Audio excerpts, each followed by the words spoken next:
Well, let's talk now to the TikTok creator, environmental campaigner, Laura Young. Laura, thanks for joining us here on the programme.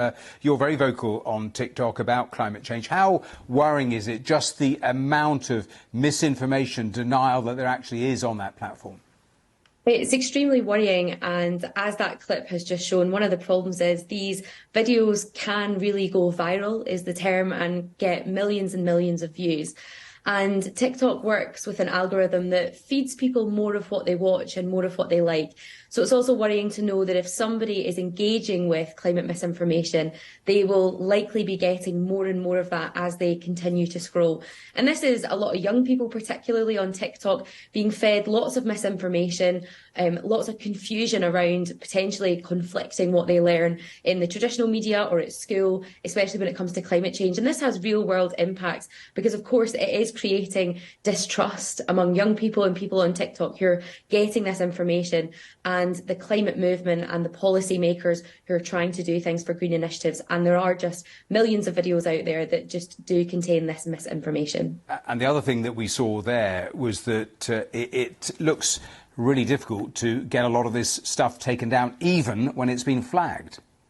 Exactly, and that's just due to the sheer volume of all videos that go onto platforms like TikTok. And it's not just climate misinformation that these teams are having to deal with, it's also harmful content, abusive language, and it's not just videos, it's comments. So there is a lot of information and videos and content out there.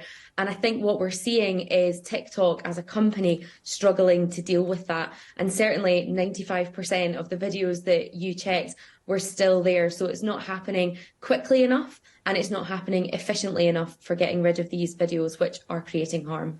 I think I'm right in saying that you said to our producer when you were talking to them that perhaps it would be wrong for TikTok to respond too harshly. You have concerns about completely going the other way. What do you mean by that?